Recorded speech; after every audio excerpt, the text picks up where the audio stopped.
Welcome back to Crime Besties. Here we are, another week, another episode. Meg, please tell me your week's been a little bit better than the last few. Yeah, it's totally been fucked up, but you know, like we're here.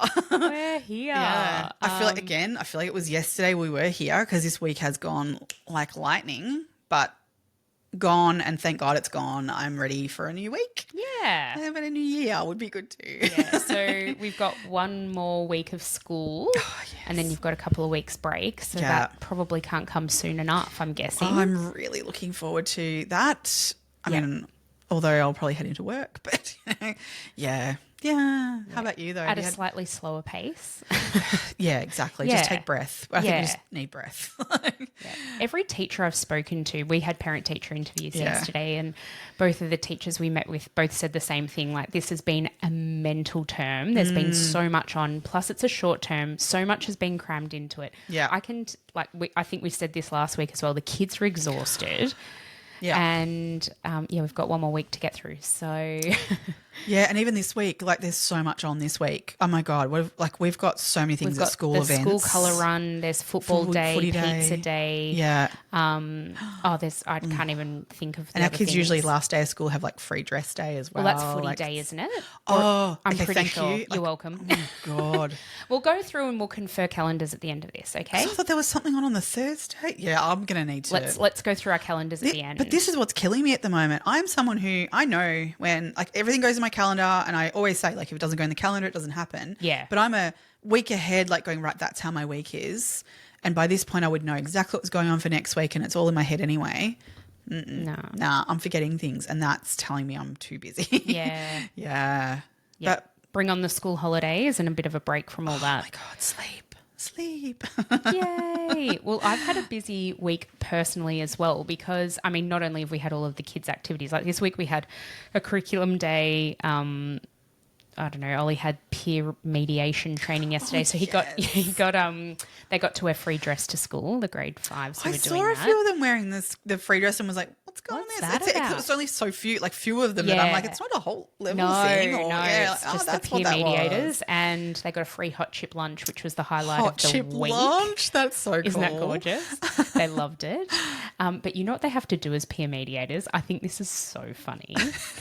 They wear vests at recess and lunchtime. So there's a roster. Yeah. And you wear a vest at recess and lunchtime. And then if there's some kind of conflict in the yard, the yard duty teacher will get the peer mediators to try and sort it out first. Oh, God. Now, 3 things. First thing, the vests.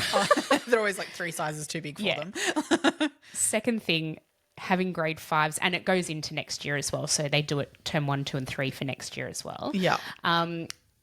You know, having grade 5s and grade 6s mediating, I just think that's absolutely gorgeous. Could you imagine? I actually can. I'm actually loving that. I'm thinking like the sorts of things that Oliver might, instill in the children and also like get them to do. Yeah, exactly. I'm like, he's quite creative. He's very creative. So I'm looking forward to hearing some stories about what comes of that. But also, I bet you the yard duty teachers are like, oh, yeah, fucking let them deal with it. I just can't even. As a yard duty teacher, one of my pet hates was the fact of like you'd get called over to something that had already occurred and kids are like already at each other, but you had no context. Like you did not see any of what went on, and you're meant to now make a decision of who gets the ball or whatever it is. Like, very and it's important. Like, high and stakes. You know that no matter what, you're not going to get it right because you don't know what happened. Does it actually matter? And so you're hearing the kids out kind of going, I don't know. I hated that. Like, yeah, you want to have seen like, it to go. Do kids come up and they're just like whiny and annoying? Like they're like, miss, such and such said this to me. My ultimate favourite that I still refer to today was this little, like, I think must have been a preppy sort of thing, or grade 1 actually it might have been, came running up to me going, Miss, so-and-so just said the E word. And I'm like, oh, God, the E word. And I'm racking my brain like, oh, God, okay, so. I mean, I know my swears. I'm pretty good with them, and I can't think of an E one. E word. I'm like, E? I'm not sure. What do you mean? I'm thinking, how bad could this be? Yeah, exactly. Do I need to intervene? Yeah. And then I'm like, okay, well, you can say the word, but just once, just so I can understand how bad this, like what I need to do here. And so like sidles up to me and goes, he said, idiot. Oh, that's so cute. It's like, oh, okay. Well, look, not a nice word, but I think we can move on. The E word. Oh, that is so funny. Yeah. That is so funny. Classic. Oh, Oh, I love it. Love a preppy or a, innocent kid. Like, But then also it would get annoying. oh, can you imagine our two coming up just going, oh, I've said fuck again? Never hear it at home, so I don't know where they get it from. No idea where that comes from. No. Yeah. No. So on account of my recent significant birthday, this week I've had so many appointments. So I'm like, this is a public service announcement to everyone to get your shit checked because this week I had booked in my skin check, which was due, and I have to actually have a biopsy of one of my moles. Oh, God. So, I mean, I think it's fine, but just to be 100% Oh, sure. you'd far prefer to just go and get it checked and be on top of it. It'll be fine. And then I've got 2 more we're keeping an eye on. And then I also had my breast screen this week because I've got a family history of breast cancer, so you can go and have breast screen from 40. Another public service announcement. Yeah. Get on it, ladies. Have your hoo-has checked. Yeah. Uncomfortable for like 30 seconds. Just do it. I've got to bite the bullet. I haven't done one yet. You need to do it. Yeah. And then what else have I done? I just feel like I've had all my appointments this week to like really get myself Your old lady appointments. Yeah, I'm having an iron infusion this afternoon. I'm jealous of that. So I'm like literally just getting myself into tip-top shape because I feel like you. I feel so depleted at the minute. So like, I don't know, everyone, we were just talking before we started recording, even like you're just randomly talking to mums at school. Yeah. Everyone's exhausted. It's just so like, I cannot wait for spring, the nice weather. Hopefully that'll bring us some much needed energy. Well, I mean, that's the thing. It doesn't even mean that bad, the weather. Like, it's not terrible. It's not gloomy. Like, it's not, but I'd like a bit more sun. Oh, look, I'll take the sun with it. But it's not been horrendous No, or anything. it hasn't. So the only thing I'm kind of blaming on maybe like is that there's some sort of eclipse occurring, apparently, I was told. Well, there was a blood moon this week. See, there you go. It's we're all becoming werewolves. It's fine. The last time there was a blood moon was like 3 or 4 years ago. Right, okay. So, it's a fairly, a significant phenomenon. event. Yes, okay, right. That's in maybe the why. lunar calendar. Oh, because my kids are feral. Like I think I said to you like last week, I'm like, I swear to God, I thought I was getting my period because I was like, I was an absolute she-wolf.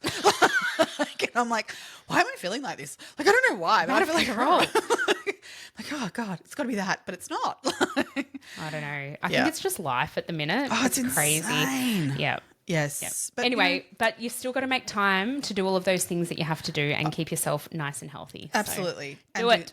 We need time in our brains to get the research done. So, because we're here for the people. Oh, yeah, we are. Although both of us this week were like, oh, could we have done more? I could have done more, I reckon. But the thing is, I think with this one, you could do endless amounts too. Yeah. So it's probably we're splitting this episode up into 2 parts. Yeah. So you'll hear the first part this week and the second part next week. Yeah. And that's because there is so much to this family. So we're discussing the Pettingill family and all of the subsidiaries of that.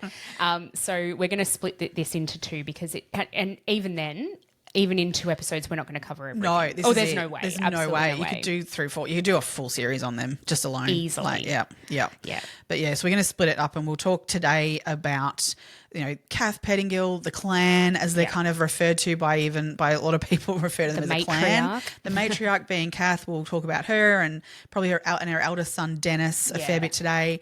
But then we'll really focus next week on a particular crime linked to this family they were put on trial for it, etc. But is the Walsh Street killings that happened in Melbourne. The police shootings, so we'll focus on that next week. And that'll be a key focus of that, and obviously the family members that were linked to that. Yeah, also. that's it. So but this I think we'll break it up in that there'll be very full episodes. There's a lot in both. And enough to sink your teeth into. But there'll be a similarity in across both being the same family involved in what we're talking about. Absolutely.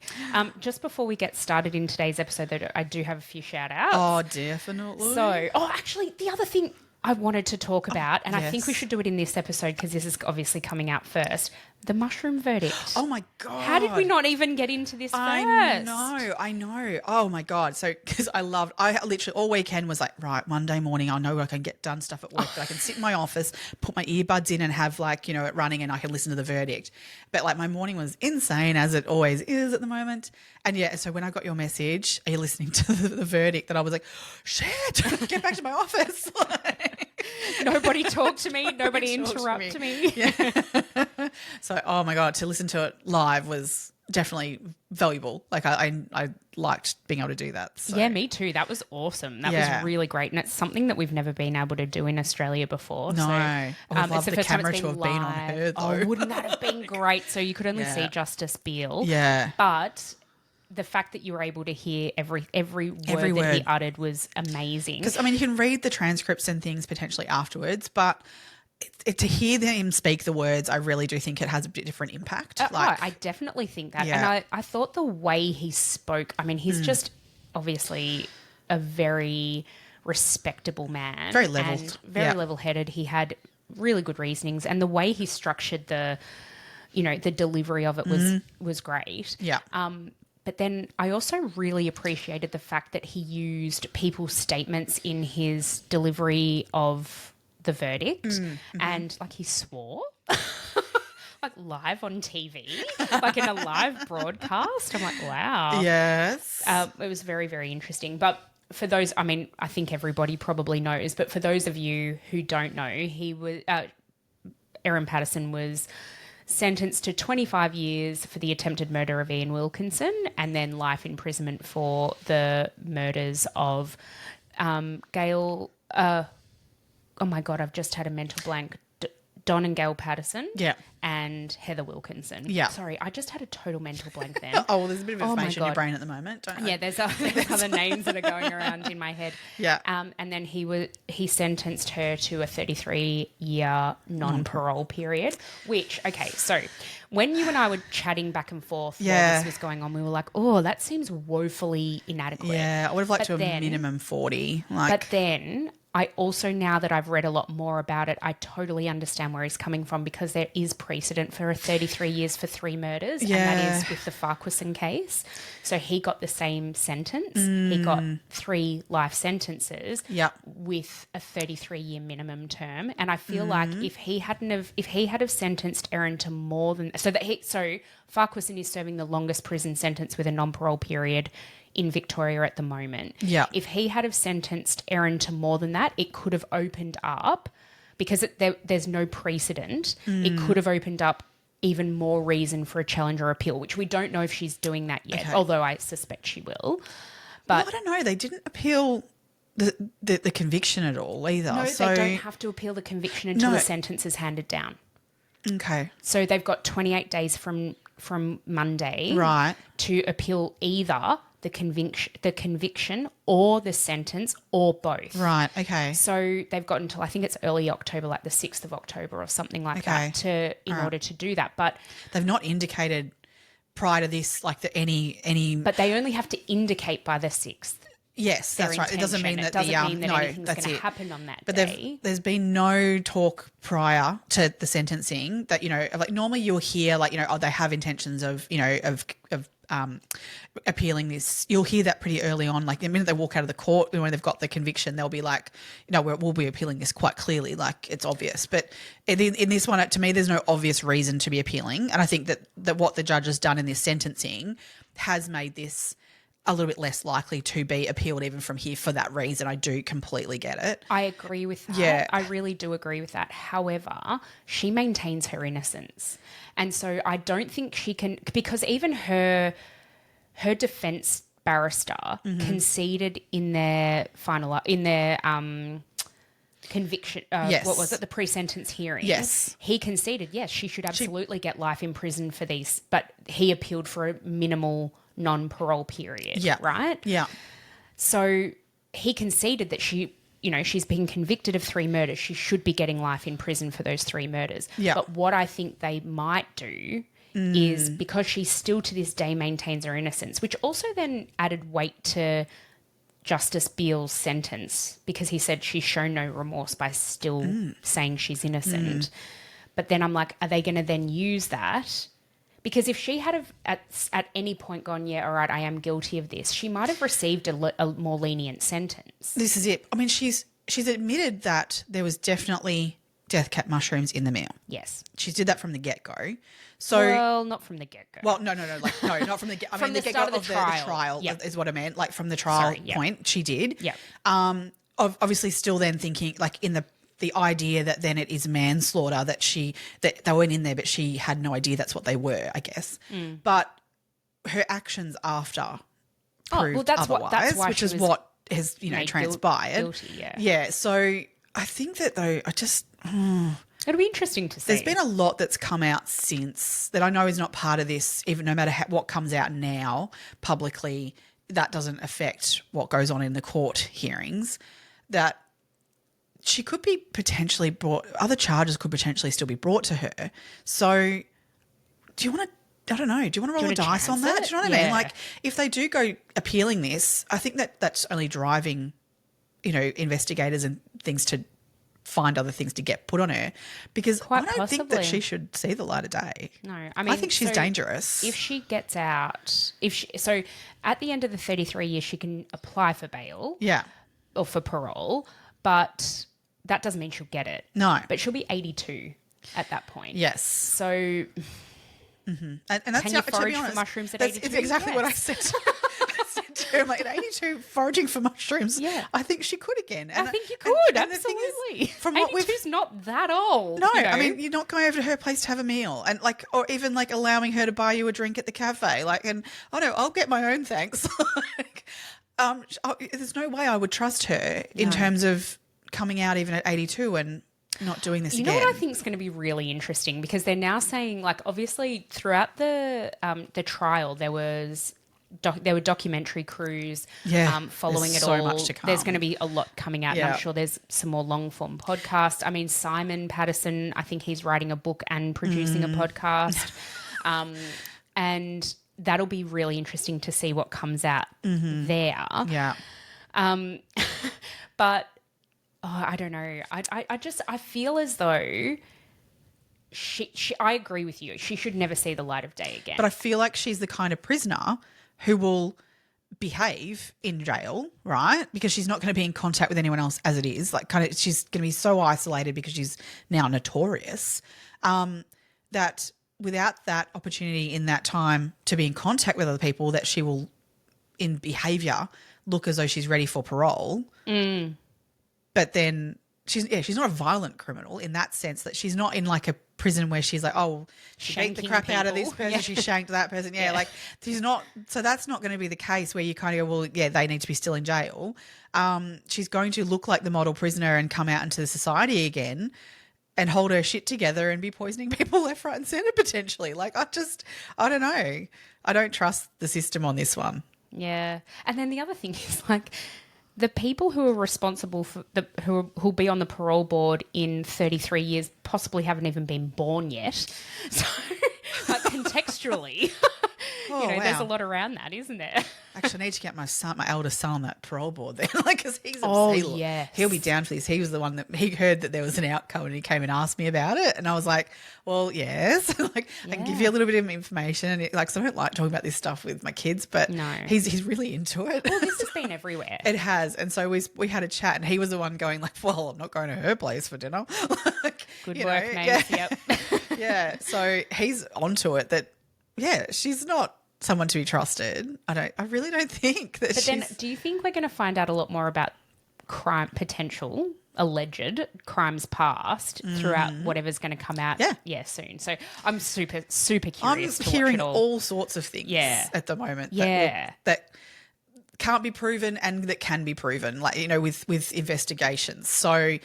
Yeah. Wait and see. Watch this space. Yeah. All right, we should probably... Oh, wait a minute. I haven't done my shout-outs yet. I was about to say we should get in. But We have a massive thank you to Fiona Wilton for buying me a coffee. Yes. Patreons Esme Dixon and Claire O'Sullivan. Thank you very, very much for joining us over on Patreon.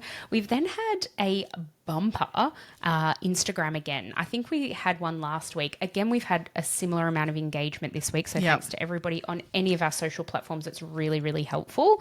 We've got Lucy Morris, I am Angela Joy, and Alison Tan. Just thanks, ladies. Yes. Just love it. Thank you very, very much.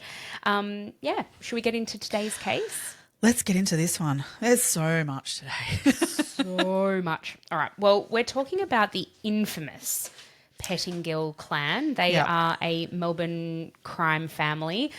We're talking pre-gangland and then into the early gangland time in Melbourne, and they were just crims from the get-go, weren't they? Well, yeah, even going back prior to like this family that we're talking about, you know, this insular family. Yeah. There's, you know, prior to that, you know, Kath, the matriarch that we mentioned, like even beyond that, she's grown up in this. This is insane. So let's start off by talking about Kath. So Kath is the matriarch of the Pettingill family. She was born on the 27th of March in 1935, and she had a very interesting upbringing in and of herself. Yeah. So her mother was a serial bigamist.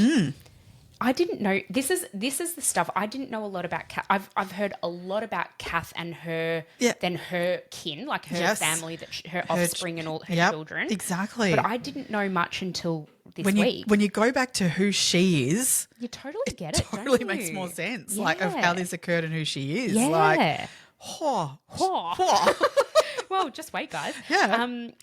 She had a sister named Wilma and a younger sister named Barbara who died when she was really young, when Kath was 6 and her sister was, I think, 4 when she passed away.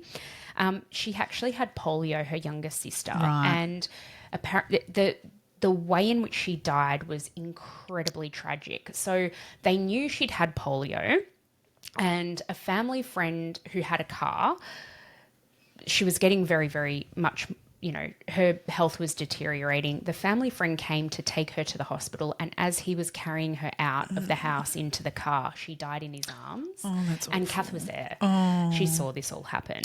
That's awful. Absolutely horrific. Then apparently Kath said this, as this was all playing out, Kath said to Wilma, her other sister, "Step onto the road, Wilma, and you could die too."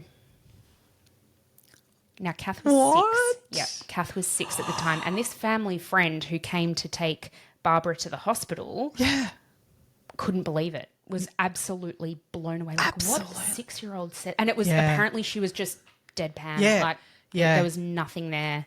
Oh, my God. Yeah. Oh, that's awful. Yeah. That's who she was from That's very who she young. was. Yeah, from she very was- young, she was that was born this way. Yes. She was born this way. Yes. So Kath was mostly brought up by her grandmother. And her great grandmother. And Yeah. great grandmother, Yep. because her mother was, she was a teen parent and was absolutely unable to cope with her 3, then 2 daughters. I think the fact that Barbara died was the sort of the end of it, although as in the end of any sort of extra contact she then had with Wilma and Kath. Yeah. But they'd basically been living with their grandmother and great grandmother for most of their lives, hadn't they? Yeah. Yep. Yeah.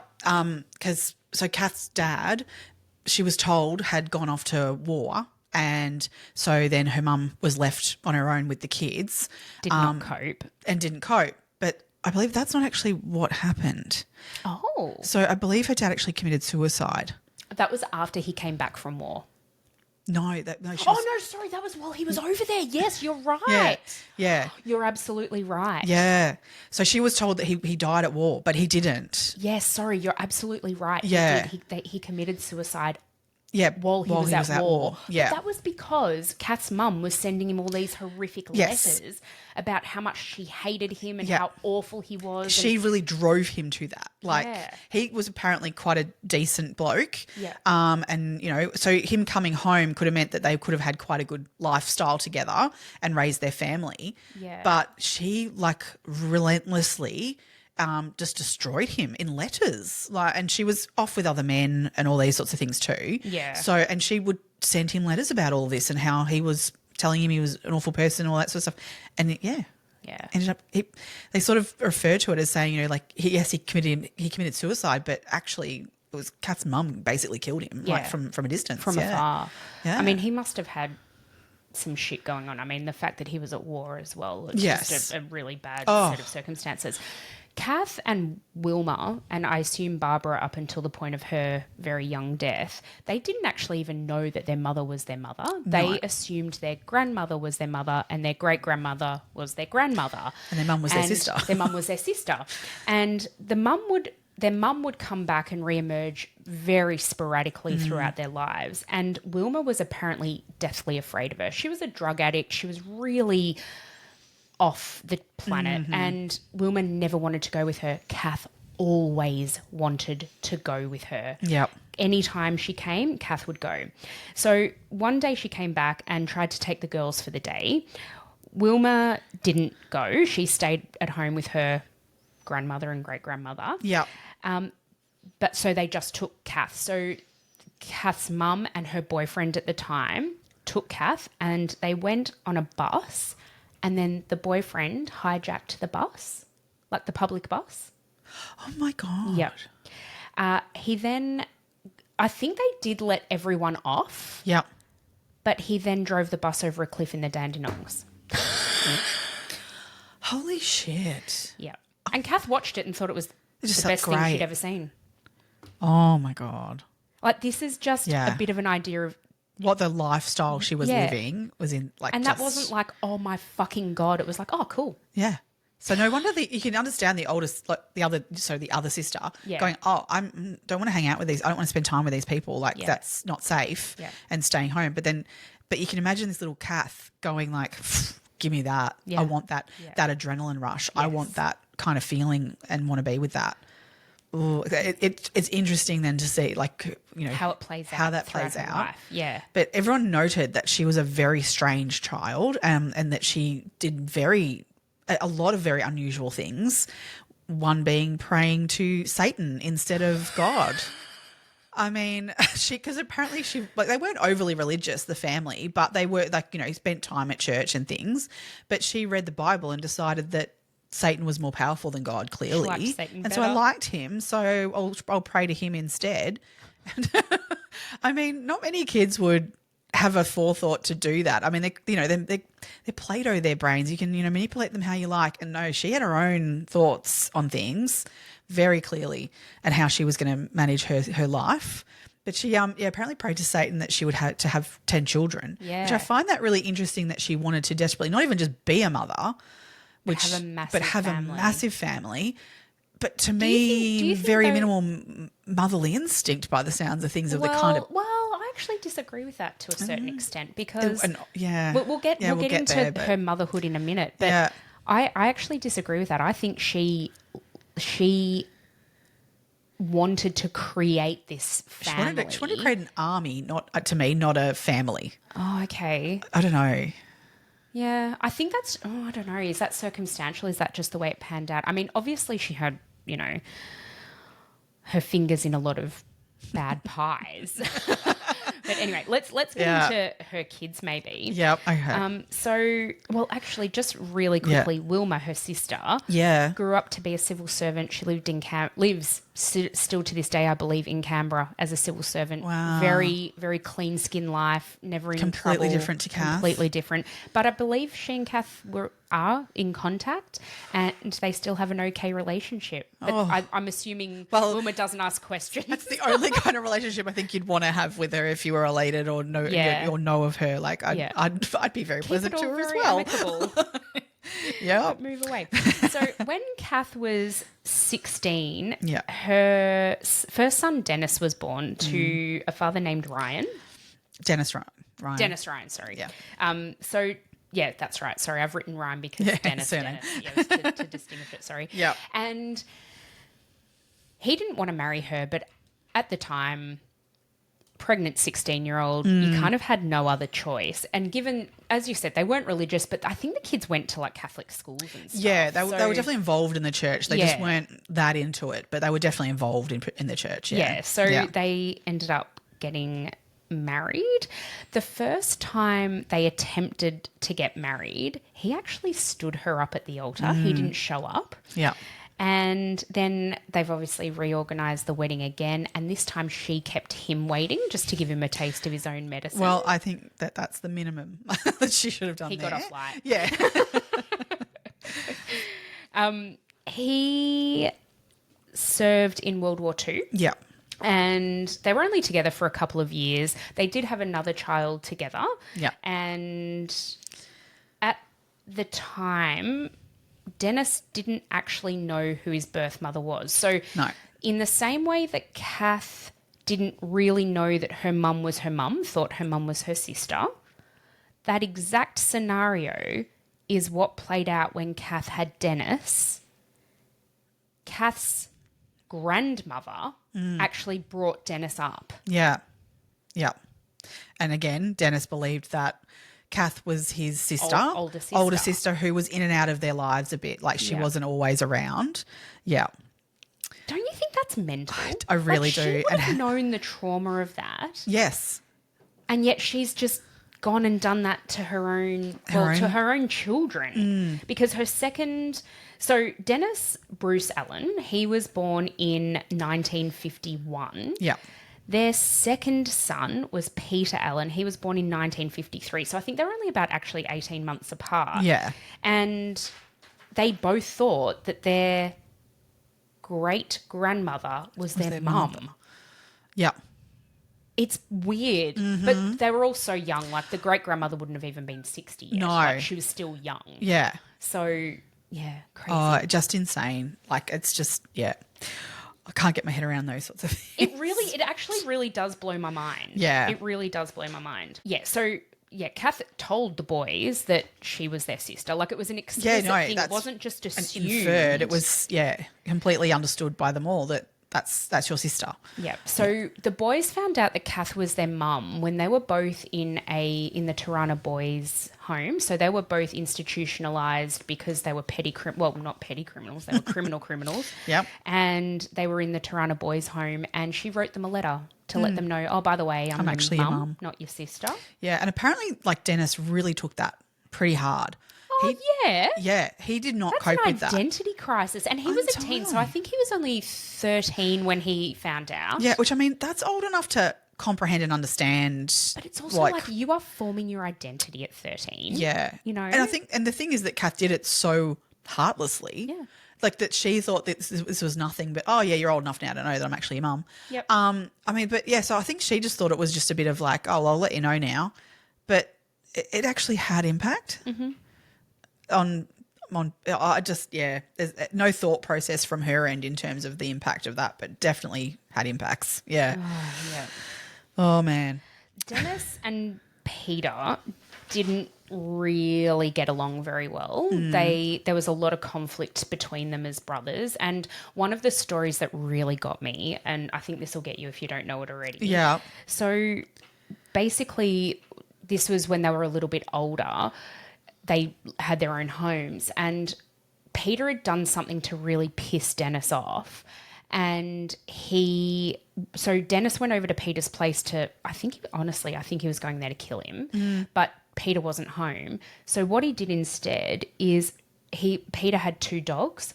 He shot them up with hot shots of amphetamines and put them at the bottom of the empty pool in the backyard of Peter's house, right?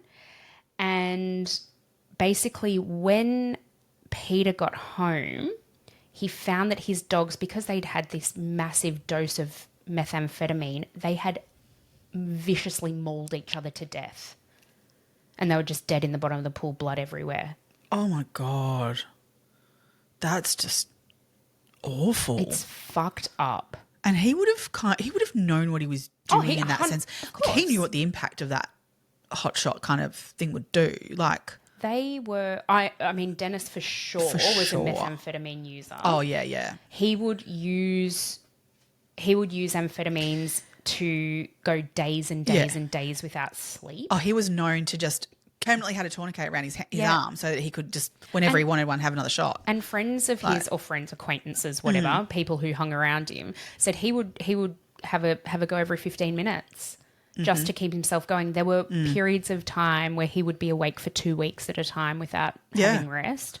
Apparently, he was an absolute monster when he was on these benders. Yes. He didn't know who he was, where he was.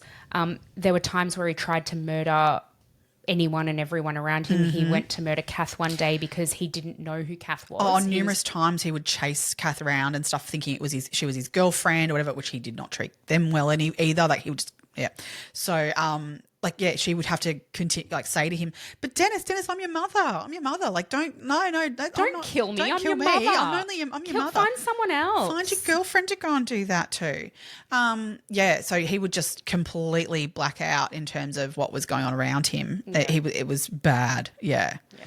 I think the fact that he was the kingpin of crime in inner suburban Melbourne in the 70s and 80s. Yeah. And Kath was even scared of him, which I think that's saying something. Oh, She's not scared by her mum's boyfriend driving a bus off the cliffs in the Dandenongs, but she's scared of her own son. Oh, yeah. I think that says a lot. Yes. Dennis was clever in a lot of ways. Yes. He built up an insane drug empire. Oh, insane. At the peak of his earnings in this space, he was earning $70,000. Now, I'm talking this is back in the 70s and 80s. He was earning $70,000 a week. Yeah, so there was a calculation I saw of that they worked out as about 3.3 to 5 million a year, which in today's money would be about 21 mil a year.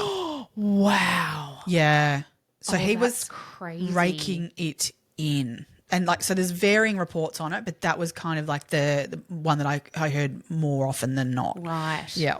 And he had a lot of police officers on the take as well. So, yes. I mean, we're talking... a very famous one at that. Yeah. We're talking back in the 70s and 80s. There was a lot of corruption within Victoria Police at the time. Many police forces across the country and across the world.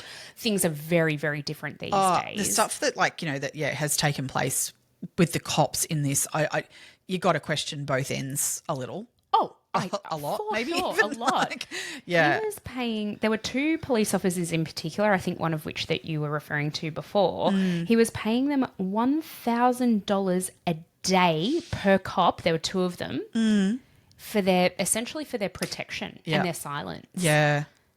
$1,000. Now, as a cop, what would you earn? I don't know what their salaries were back in the 70s and 80s. Not $1,000 a day. I'm tipping that would be. Think that you're earning an extra $5,000. I mean, at that time, that era, I'd say $1,000 a week. If they were earning $1,000 a week as a cop, that would have been a lot of money. I highly doubt. $1,000 a month. Exactly. Oh, it's just an extraordinary amount of money. Yeah. It's just insane. Yes. So at this time when, Dennis is going around, he's the kingpin of this inner suburban Melbourne. Kath was actually running a brothel at the time, and they had a nice little setup where Kath's brothel was right next door to Dennis's drug house. Which purposely he had set that up because basically the brothel is a legal place to run. It wasn't at the time. Oh, at the time they weren't legal. It was a rub and tug. It was a massage parlour. Oh, that's right, massage. It was too. So basically the cops would raid this place though. So what they would operate their things out of there, but what they would do is have from the building next door, they would literally, shift everything from one to the other. There was a trap door or something. They'd built all these trapdoors and things to be able to get things around so that basically when the cops would come in and raid, they'd find nothing. They knew the stuff was going on. They'd come in and get it, but it wouldn't be there because they would take split seconds for them to just remove it as they saw the cops arriving through these trapdoors and windows, etc., into the building next door. Yeah. I mean, and the cops didn't seem to catch on to the fact that to go and they couldn't get a warrant then to do the next door house, and things like that. That's exactly right. Yeah, and it's insane. And then I would assume that, given how much money was involved, they probably had some people higher up who they were paying off as well who, were like, no, we're not going to do that. No, don't worry about them. We'll leave them alone. Because the other what they do too is they would have weapons, they'd have guns. I mean, the kind of level of guns they would have was insane. I mean, this is prior to our gun reforms too, so that they weren't legally obtained though anyway.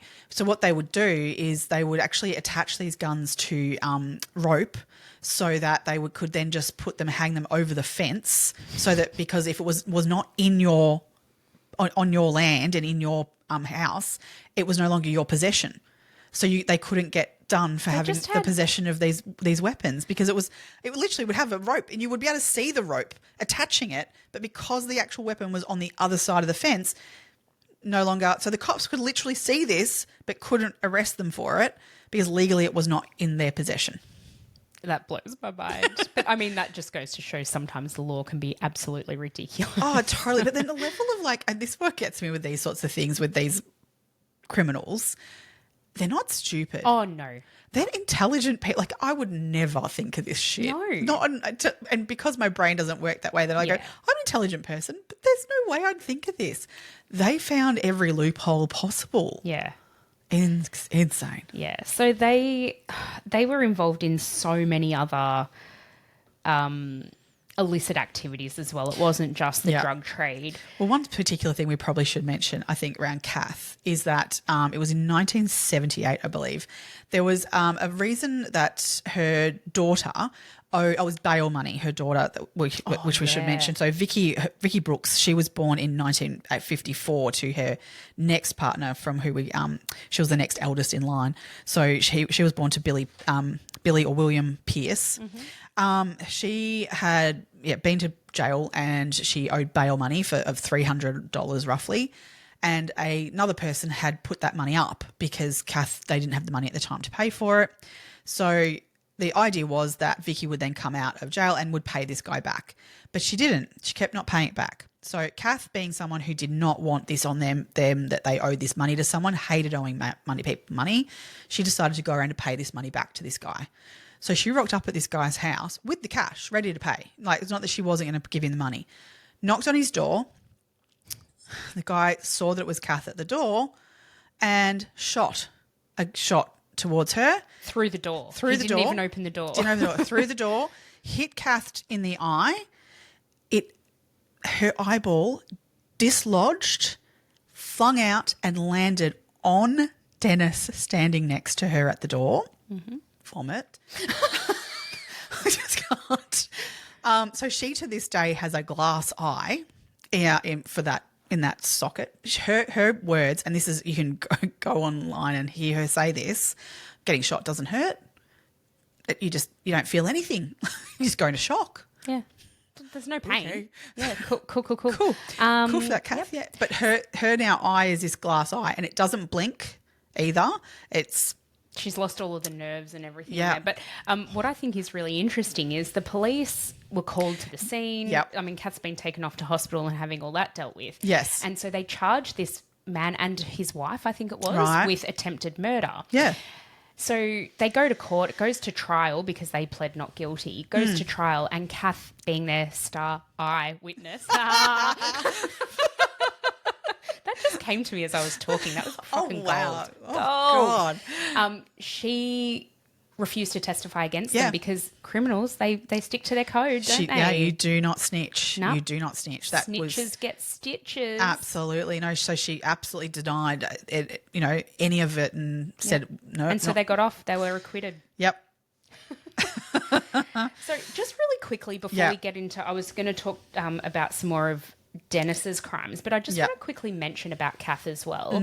She has, we think, 10 biological children. Yeah. We don't know for sure because we think three of them were adopted out when they were babies. Yes. So from what everywhere reports that I've read is that there was, so we're just talking about William Billy, otherwise known as Billy Pierce, was she had to him Vicky Brooks. She ended up becoming. Then she had a child who she adopted out. And then in 1957, she had another child that she adopted out. After that, she had Victor Pierce, who we will talk about at length next episode. He was born in 1958. After that, she had Lex Pierce, who was born in 1960. And following that, she had another child in 1961 who, again, was adopted out. So a total of 6 children to Billy Pierce, but only kept 3 of them and 3 were adopted out. That we know that of. we know of. Yeah. And even there's a little conjecture around Yeah. one of the boys born to her. Right. Because, there's no paperwork Yeah. establishing that. So Yeah, right. God only knows what actually I happened have to say, as we were saying, that Kath, she was born like, odd in this and interested in crime, that adrenaline rush, all these sorts of things. She was like born that way. I would desperately, and we'll never find out. You can't find out. But I would love to know if those three, if any of them took up a life of crime, or did they go on to have amazing lives? I'm pretty sure 2 of them have re-established contact with her. Oh, you're kidding. They found her. Yeah, right. When they were in like young adulthood. Yep. Yeah. And did they appreciate finding out who that was? I don't know any more details No. because there's nothing really out there about them. No. I'm just nature versus nurture situation of like her and her sister and how they turned out. It intrigues me. Same. I mean, God, psychological study on that. Oh my God. I don't think there'd be enough time in the rest of life to figure that one out. No. I think this is a family where you could, I don't know, get some pretty decent information on nature versus nurture maybe. Yeah. Really just because obviously. Because there's so many of them. Yeah. I mean, there's 7 children that were raised by her out of this 10 and 3 that weren't. Just statistically. Where are they at? Because, I mean, the 7 that stayed with her, what is it, 6 of them? 6 of them have died? Well, 6 of them have criminal records. And died? And, yeah. Is it 6? Yeah. No, 5. 5 have died, have they?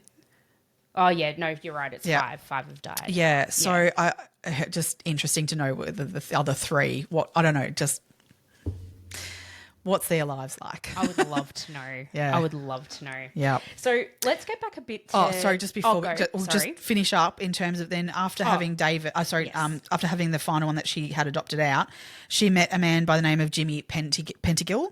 Now, she never married him, but that is the name that she goes by and that her children go by because she never married him because he already had a wife. And the other wife knew about Kath and another girlfriend that he had, and Kath didn't care either that there was more than her, but she loved him that much that she took his name and her kids took his name.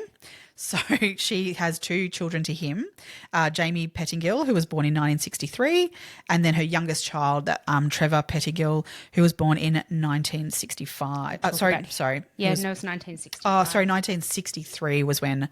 Did I say that? Jamie was born, and then 1965 Trevor was born. Yeah, that's right. We'll talk about Trevor a lot more next week. Yeah, absolutely. In next week's episode as well. Unfortunately, Jamie passed away from a heroin overdose at the age of 21, so there's not a lot of information to know about him because he didn't make it very far. No.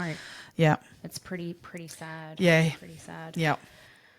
So yeah, out of all of her children, obviously, I think Jamie had some minimal convictions prior to his heroin overdose. Mm-hmm. But the other one would be Lex Pierce, that we won't really hear about at all in the next 2 weeks because again, Lex has a very minor criminal record. Yeah. But he sounds like one that kind of got away from the rest of it. But he had some petty crimes. It was nothing. Yeah, only petty crimes. There's nothing major on him at all. But so he didn't get away from it entirely. I'm not saying, but yeah, Lex isn't one who's worth mentioning again. Yeah. So out of the 7 children that have been raised and lived with her over their lives, 2 of them don't have much of a criminal record. Yeah.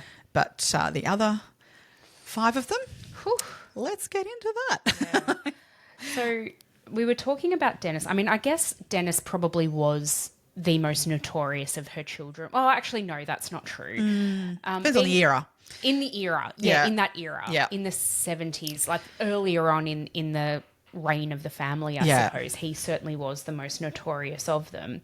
And he was a bad dude. Oh, yeah. He would... So there are stories of him... So he was involved with like bikie gangs and all of that sort of stuff.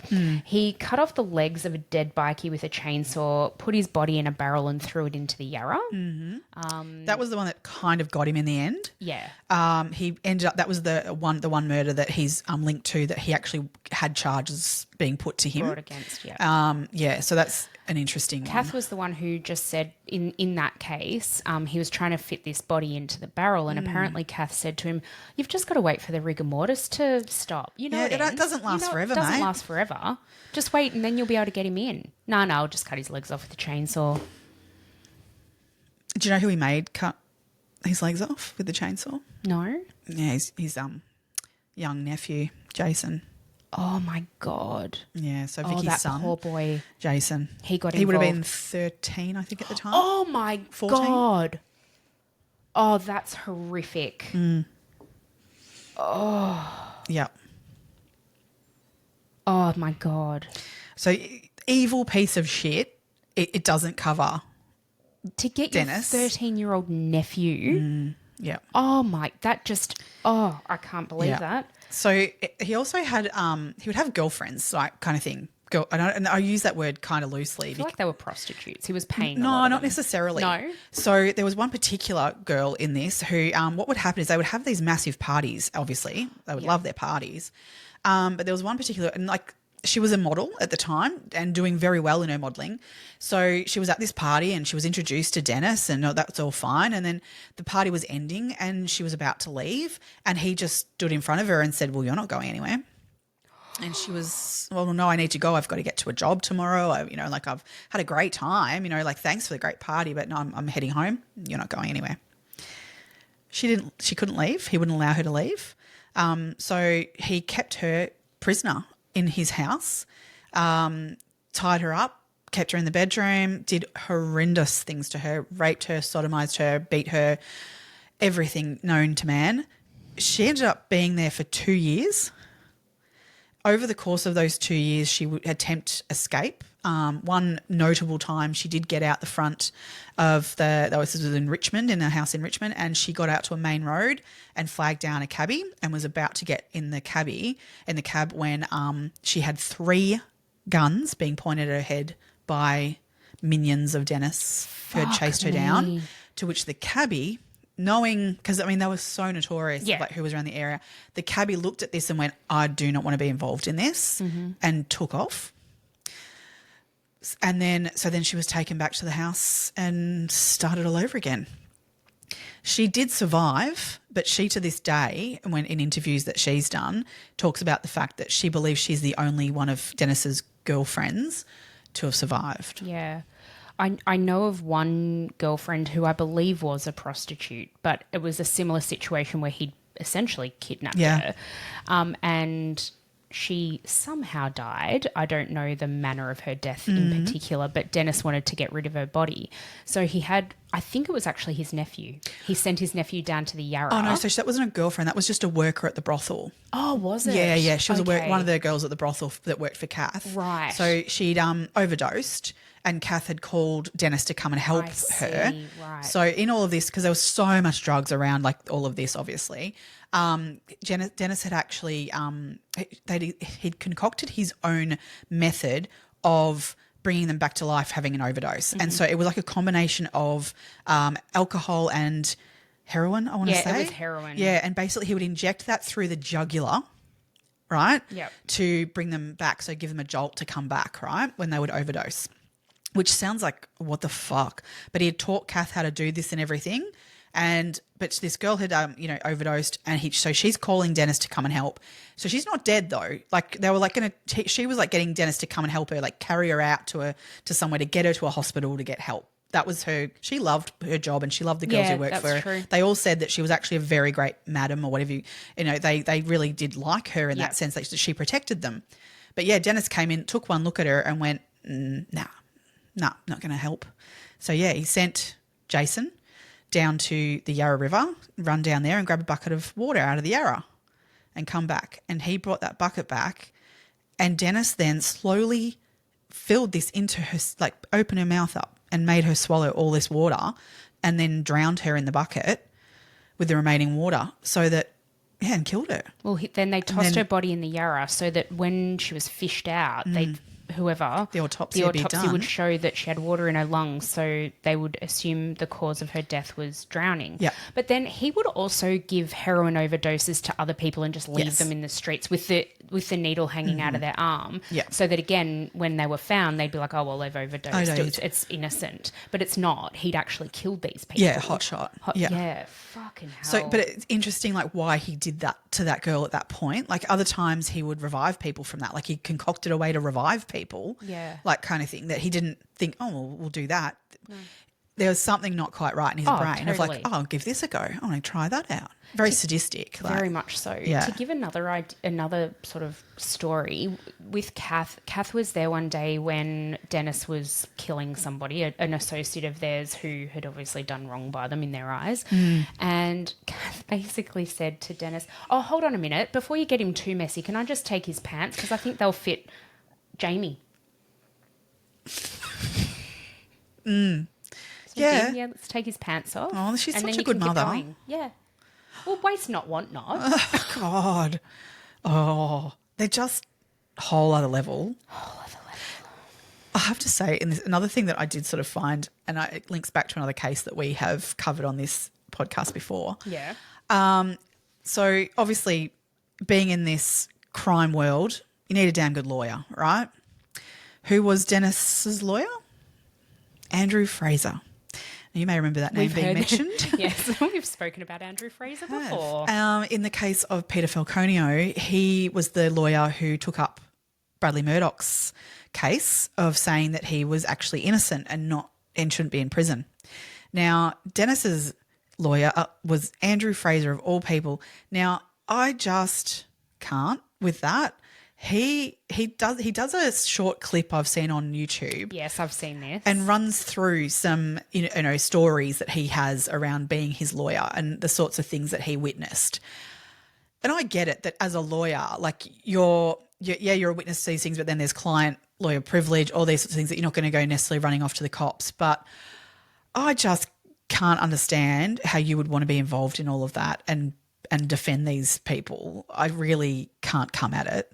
He seemed to really he was pleasurably telling people about these incredible stories of Dennis gunning down people in the street, and another one where he had come out, he'd rocked up to Dennis's house, and then Dennis had come out going, "There's cops watching us." So he'd gone back inside and grabbed out an AR-15 and come out into the street and just started shooting down this fairly main street in Richmond.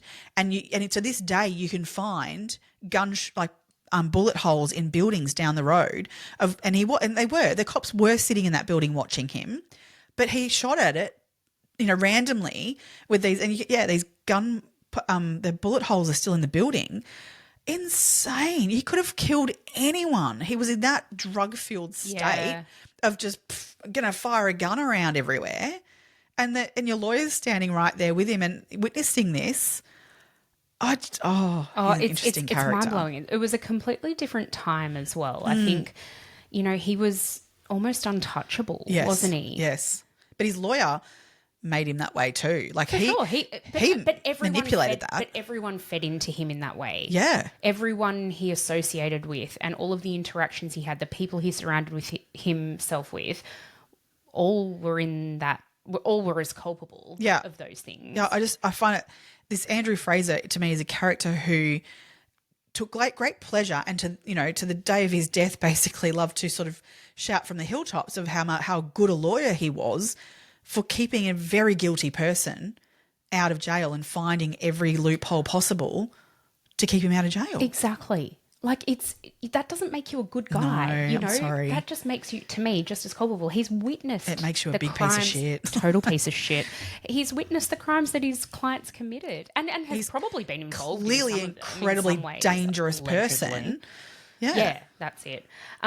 Another one is it is maybe thought to be known that Dennis killed between 6 and 13 people. I've heard even 15. That we know of. Yeah. Right? Yeah. I think about all these overdoses of people left in the streets in Melbourne. Mm-hmm. I think the number is, it's unquantifiable. It's tens of thousands, if not hundreds of thousands of people If you look impacted. at it from distribution, absolutely. Impacted by him. But I mean even his cronies, offing whoever pissed them off or didn't pay their bill or didn't whatever. One particular stage, he'd got some really, really good quality heroin, right?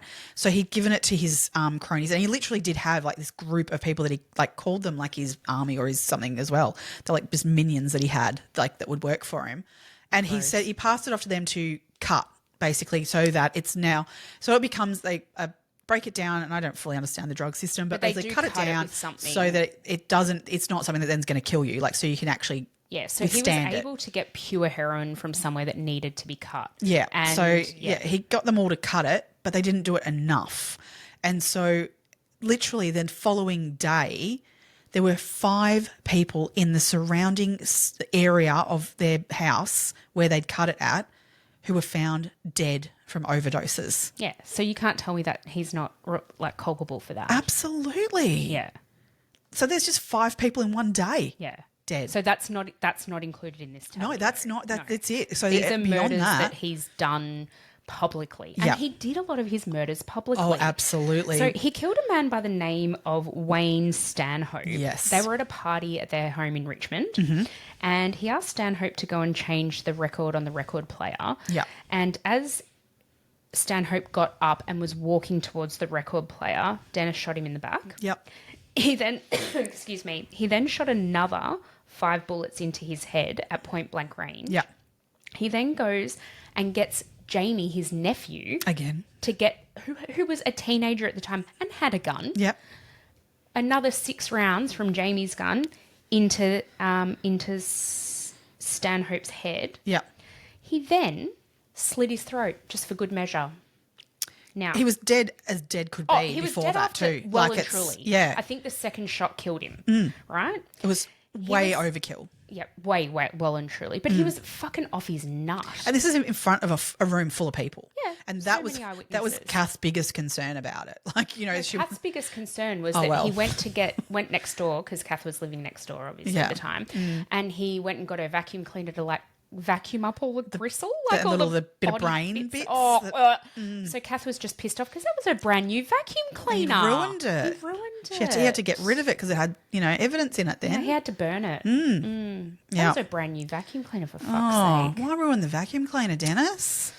Oh, Dennis. Oh my Dennis, God. No, Dennis, they're just the Dennis. most bottom feeders. I just can't. He was really bloody awful. So I don't think he was never convicted of that because no one would speak.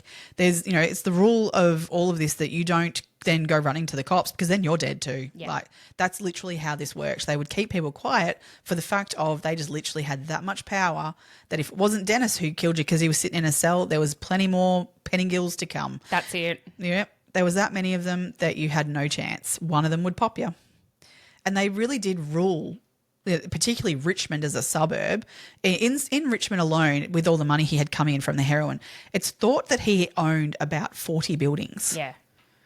And out of these buildings, he either would run his, you know, heroin trade out of one. He had his whole street. He'd buy up all the properties out of that street sort of stuff. So, God, you wouldn't want to live there. You'd be moving out anyway if they started moving in. Kath tells a story of one day she sent him out to the shops to get something and he came back and he'd been gone for like 3 hours, but that was just because he'd bought a house, Yeah. God. bought another house in the street. Yeah. Yeah. I wonder, like, you would be more than willing to sell if you were living in, Oh, yeah. in, that, I in those wouldn't want to be areas. where he was wanting to be. No way. No. If nothing more, you would more than likely be collateral damage. Yeah. Yeah. Yeah. Yuck. Oh, horrible. So one of the cops that we were talking about earlier in terms of, or on the take with him, was a very famous cop in Australia being Roger Rogerson, was also linked to Dennis at a time. He was actually charged with being with Dennis's heroin ring in terms of he was involved in the import of the heroin. Mm-hmm. The charges were dropped eventually, but his name is definitely linked to his as yeah. well. Yeah. We need to do we will. Roger Rogerson. I think Yeah. he's on our list. He's on the list. It's one we keep kind of, I think, going, oh, it's a big one. It's a big one. There's so many facets. Where do you start? So many facets. But yeah, Roger Rogerson, if you haven't heard of him before, like look him up, but we'll get to him too. Yeah. Like there's a lot on him. A lot. Yeah. And I couldn't work out whether or not, because didn't have the time to like look up dates and marry it up, but I don't know, he could have potentially still been a cop whilst that was going on. I believe so. Yeah. I believe so. Yeah. Yeah. Yeah. So I guess, where's Kath now? Like, what's happened to her in her later life? Yes. So she actually lives down in Venus Bay, Which is like sort of coastal town. coastal town in Victoria. Very She's got ordinary. 3 grandchildren who she often babysits. So I think they're Vicky's kids. her daughter Vicky's kids. Also, well, they'd be fairly grown now. They are now, but I Yeah. think back, in their early... Yeah, she probably moved there in the 90s, did she? Well, she was aged 58 when she sort of got out of this. So, right. Yeah, probably. Yeah. So she was, involved in her grandchildren's lives like most nice grandparents. She's still kicking around down there in Venus Bay and well known by the locals, and they steer clear but say that she lives a very fine life, and they actually to the point of she's been given an award by the Victorian government for for her community work. Yeah, she does helps out old age. Yeah, she drives them to bingo games and stuff, and she's been given a community award for it. Can you even believe that? I'm sorry, I can't comment. I just think that's you've got to take into account your prior offense. That's right. Your prior offences preclude you from a community award. Yeah. I mean, good on her for doing it. That's great. And, you're giving back. That's a good thing, I guess. I mean, because should say, Kath has spent time in jail. She's never done massive time, but she's been in and out of jail for short stints over, smaller things the cops have been able to get her on. Yeah. Stabbing people or whatever along the way. Just a few things. So, yeah, but she's an interesting character entirely. And one thing, I love this. So there's a movie, Animal Kingdom, and if you have not seen that movie, go and see it. It's on, I think it's on Prime at the moment. I think it's on Prime, so check it out. It's a very good movie. And she is depicted in it. So it's not factual in that they're named different things there, but it's very loosely based around the Pettingill family. Yeah. And God, now I'm having a mental blank of who played Weaver. Jackie Weaver. Thank you. Plays Kath. She won an Academy. She won an Academy Award for it. Role. But Kath doesn't think that she played her very well at all. Now I think she did her complimentary. Yeah, I know. She did her. She did her a solid. I think so too. Kath has said that the only similarity between the two of us is that we both have blonde hair. Oh. But the movie is kind of from her grandson's perspective, and it's a really interesting take. Well, I mean, it's based on. It's loosely based. Yeah, around. there's a lot of not factual things. That's right.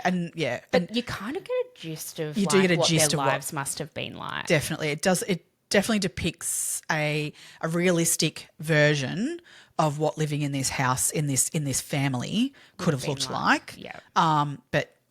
Oh wow! And I think the attitudes come across. Yeah, I think that's what it is. It's a tone. Yeah, it's a tone thing. Yeah, but there's definitely non-factual, and they kind of combine characters into one. Because it's an interesting take, but definitely well worth a watch. Very, very good movie, regardless. Yeah, worth a watch for sure. As we said at the start of this, there are untold numbers of stories that involve these people. So if you want to know more about it, I know again we mention this almost in every Australian case, but Andrew Rule, his Life and Crimes podcast, covered this in several different episodes from several different angles, which was really, really well done. Yeah, him and Sylvester, what's his name? Jesus, John Sylvester. John Sylvester, thank you. Yeah. The two of them wrote a book together, Belly, which is a very good read, and the Pettingills are mentioned quite thoroughly through that. That's it. And there's a book called The Matriarch, who was written by a man named Adrian Tame, and he actually had Kath's input in this book. Yes. So he's kind of really good friends with Kath these days. And he's a really interesting guy and very interesting to listen to. Yes. But if you want to know more about things from Kath's perspective, I suppose, with the right amount of overtone in terms of the severity and just how impactful all of these crimes were to people, have a read of his book too. That's a good one. I've only read excerpts from it through this process but it's definitely a book I'd go back and read from beginning to end. To be really honest, it's fabulous. Me too. I guess what we should also talk about then is Dennis's demise in this. So we get to a time for him where his health declined pretty rapidly. He was, as we said earlier, there was a particular death that he was linked to.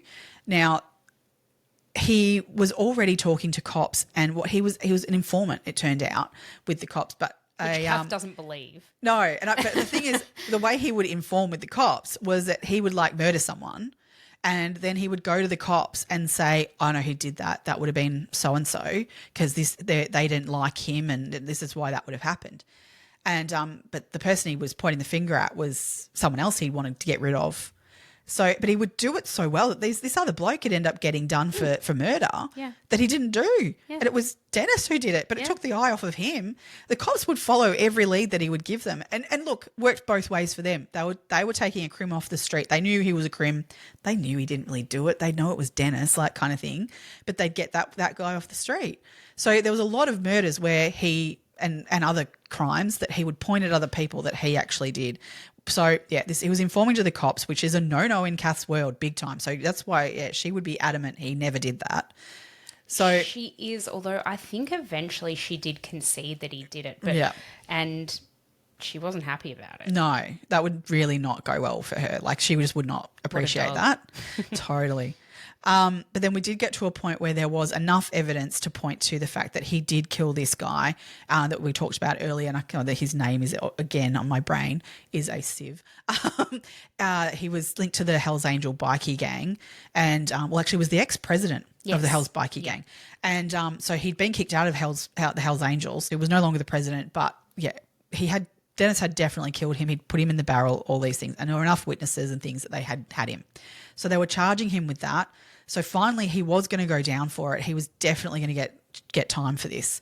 However, his health declined rapidly, all of it. And so he was on so many drugs. He was taking speed was his actual drug that he took over the heroin. And so what happened was he ended up dying of heart failure. But it was so bad that, I've heard things of bits of his heart were literally crumbling into his chest cavity. Like that's how bad it was. I heard that too, and like some of the heart tissue was found in his arteries and was clogging his arteries, and so he had ended a up dying. Stroke, wasn't it? I At believe first, so. First he had a stroke, and then so he was in hospital with that. So he was only 37 at the time, and this happened in 1987 when he died. Yeah, he was awaiting trial for that murder at the time, but he did go to jail. He committed a heinous rape. Yes, in 1973 that he was convicted for, and I think he only served 7 months. 4 or 5 months. Years. No, 4 or 5 years. No, he did do 4 to 5 years. It was roughly. He did get sentenced 10. That's right. But he got out after 4 or 5 years. Yes. Yeah, you're right. He actually, that was another one where he had kidnapped multiple women, I want to say. Him and Peter Allen at the time, it was his brother at the time, the two of them were convicted. Yep. Peter did far more time because there was something else linked to his charges. Yeah. But Dennis did do only about 4 to 5 years for that, which was so woefully not enough for what he did. Absolutely. So he got out pretty early on that one. Yeah. So they've all done time, but just not extensive time because aside from Peter Allen. Yeah, he did the most amount of time. 15 or more? He did 28 years. 28, sorry, yes, 28, you're right. And out of all of the Pettingill clan, he's the one who spent the most amount of time in jail. Yes, he did a lot of armed robberies, I think was his shtick. Armed robbery was his shtick, and he was considered one of Victoria's most dangerous men. Aren't they all, though? Yeah, but this is it. I'm kind of going, well, what about Dennis? But this is it. They were all the level of the crime that they were committing is just out of hand. Insane. And I'll say it here because we'll repeat this again in the next one again.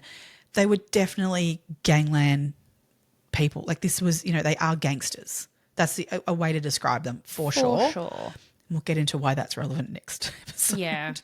Yeah. Oh, wow. Crazy. Oh, yeah. Anyway, should we leave it here for now and we'll pick up again next week? We'll focus more on the Walsh Street police shootings and really Victor Pearce. Victor Pearce is one and of Wendy. she's an interesting one. Oh, yeah. All right.